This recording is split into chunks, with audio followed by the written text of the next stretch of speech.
ये सामने आप पुरानी टिहरी को देख रहे हैं जो आज जलमग्न हो गई है। पुरानी टिहरी की यादें हजारों लोगों के मन में आज भी जीवित है, जब वे अपने घरों और गांवों को डूबते हुए देख रहे थे। दोस्तों, इस वीडियो को बिल्कुल भी स्किप मत करना, क्योंकि आज हम आपको यह बताने जा रहे हैं कि कैसे पुरानी टिहरी डूबी और क्यों टिहरी बांध को यहाँ बनाया गया। तो चलिए आज इस वीडियो में जानते हैं। दोस्तों, आप देख रहे हैं नैनीताल मीडिया यूट्यूब चैनल।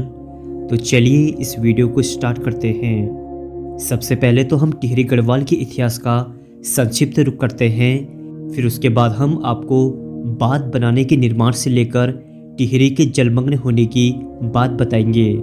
सन 28 दिसंबर 1815 को सुदर्शन शाह ने टिहरी बसाई थी।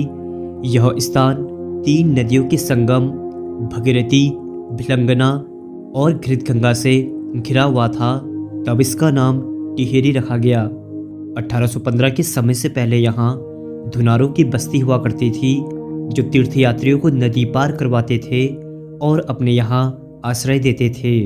समय समय में यहाँ राजा महाराजाओं का शासनकाल रहा और बाद में ब्रिटिश साम्राज्य में इसे टिहरी रियासत के नाम से जाने जाने लगा। सन 1961 के समय को लोग काला समय मानते हैं, क्योंकि इसी वर्ष टिहरी पर बांध बनाने के लिए सर्वे किया गया। यह सर्वे बांध बनाने के लिए काफ़ी सही साबित हुआ। तब सन 1972 में डैम का डिजाइन तैयार किया गया, जिस डिजाइन को जेम्स ब्रून ने तैयार किया था। इस डिजाइन में यह तय किया गया था कि 75% फंड सेंट्रल गवर्नमेंट वहन करेगी और 25% उत्तराखंड सरकार वहन करेगी। और सन 1972 में इस बांध बनाने के कार्य को उत्तर प्रदेश के सिंचाई विभाग को सौंपा गया। टिहरी डैम को बनाने का प्रमुख उद्देश्य सिर्फ इतना था कि यदि यहाँ पर बांध बनाया जाएगा तो प्रतिवर्ष यहाँ 620 करोड़ यूनिट बिजली का कार्य उत्पादन होगा, जिससे दिल्ली, हिमाचल प्रदेश और उत्तर प्रदेश समेत कई क्षेत्रों में लोगों को बिजली और पानी की सुविधाएं मिलती रहेंगी। और साथ ही साथ उत्तराखंड की इकोनॉमी भी काफ़ी अच्छी बढ़ोतरी होगी। बांध का निर्माण यहाँ इसलिए चुना गया क्योंकि यहाँ भिलंगना और भगीरथी नदी का काफ़ी तेज़ बहाव था, जिसे रोककर यहाँ करोड़ों टन बिजली का उत्पादन होना तय था। लेकिन वो कहते हैं ना कि जहाँ विकास होता है वहाँ कुछ ना कुछ हमें खोना भी पड़ता है, और टिहरी के इस क्षेत्र के निवासियों ने अपना काफ़ी कुछ खोया।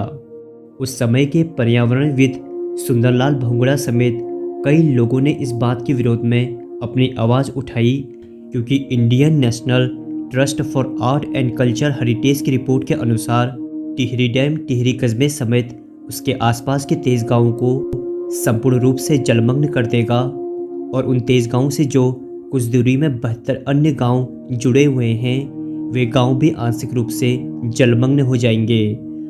और जो 5200 हेक्टेयर की भूमि है वो संपूर्ण रूप से जलमग्न हो जाएगी। इसी बात के विरोध में सबसे पहली आवाज़ कमलेंदु मती शाह ने उठाई थी। उन्होंने यह कहा था कि बांध हमें नहीं चाहिए, बांध पहाड़ का विनाश है। तब सन 1978 में पहली बार बांध विरोधी समिति का गठन विद्यासागर नौटियाल के द्वारा किया गया, जिसमें सुंदरलाल बहुगुणा और वीरेंद्र सकलानी का महत्वपूर्ण योगदान रहा। इन्होंने कहा कि टिहरी बांध जब बन जाएगा तो यहाँ के गांव डूब जाएंगे और प्लान की नौबत आएगी। कृषि, ग्रामीण शैली और वन्यजीव के साथ साथ लोक क्षति का भी काफ़ी भारी नुकसान उठाना पड़ेगा। यदि यह डैम बनेगा तो कभी तीव्र भूकंप के चलते यह डैम टूट सकता है। यदि ऐसा हुआ तो उत्तराखंड समेत कई मैदानी इलाके डूब जाएंगे। सुंदरलाल बहुगुणा 74 दिनों तक दिल्ली के राजघाट में टिहरी बांध के विरोध के अनशन पर बैठे थे, लेकिन इसका कोई रिजल्ट नहीं निकला। लेकिन फिर भी सुंदरलाल बहुगुणा ने अथक प्रयासों के बावजूद सन 1991 में इस निर्माण कार्य को 76 दिनों तक रोके रखा। लेकिन अंततः सरकारी कामकाज में रोक टोक और विघ्नता के चलते उन पर कई एक्शन और धाराएं लगी, और आ गया था वो पल जब 29 जुलाई 2005 को टिहरी की जनता को टिहरी शहर को खाली करने का नोटिस भेजा गया। जिसमें लोग अब धीरे धीरे अपने घरों को खाली करके निकल रहे थे। और 29 अक्टूबर 2005 में बांध का दूसरा टनल भी बंद कर दिया गया और 200 सालों से बसाया गया टिहरी शहर जलमग्न हो गया। आज आप जहां डैम देख रहे हैं वहां 2005 के समय में काफ़ी गांव हुआ करते थे, जिसकी सुंदरता का जिक्र हर जगह किया जाता था। और आज सिर्फ पुरानी टिहरी की कुछ यादें दिख जाती हैं जब डैम का पानी कम किया जाता है। आइए अब जानते हैं कि जब टिहरी डूब रही थी तो उस समय क्या क्या हो रहा था। जैसे ही टनल बंद किया गया तो सबसे पहले ज़मीनों के साथ साथ खेत डूबने लगे। उसके बाद टिहरी के आम के बागवान डूबने लगे। फिर उसके बाद लोगों के घर और बद्रीनाथ समेत कई छोटे बड़े मंदिर धीरे धीरे डूबने लगे। और आखिरी में 1897 में बना 110 फीट ऊंचा ऐतिहासिक घंटाघर भी डूब गया। और आखिरी में टिहरी निवासियों की 200 सालों की संजोई संस्कृति भी डूब गई थी। हालांकि पुरानी टिहरी के तट पर नई टिहरी को जरूर बसाया गया, लेकिन ये भी सच है कि लोगों की यादें भी बाद में डूब गई, जिन्होंने कभी सोचा भी नहीं होगा कि जहां हमारा घर है वह कभी डूब जाएगा।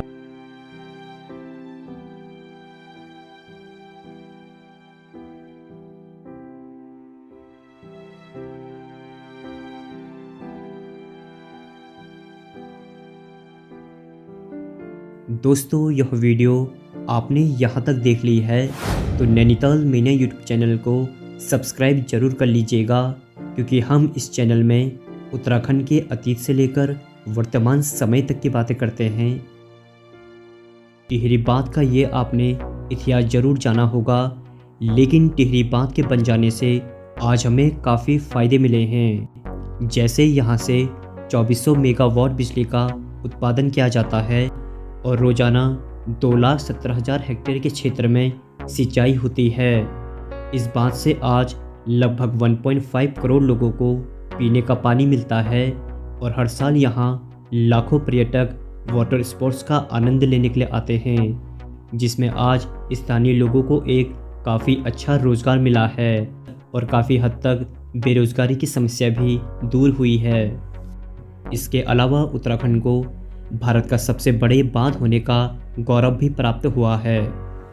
आज टिहरी में लोग वाटर स्पोर्ट्स के साथ साथ पैराग्लाइडिंग, हिल क्लाइंबिंग और पर्वतारोहण का आनंद उठाते हैं। दोस्तों, यह वीडियो सिर्फ एक एजुकेशन पर्पस से बनाई गई है, जिसका उद्देश्य किसी की भी भावनाओं को ठेस पहुंचाने से नहीं है। मैं मिलूँगा कुछ और अन्य इंटरेस्टिंग वीडियोज़ के साथ। तब तक के लिए आप नैनीताल मीडिया यूट्यूब चैनल को सब्सक्राइब करके रखना। मैं हूं आपका दोस्त संदीप। फिर से मिलेंगे एक नए एपिसोड में।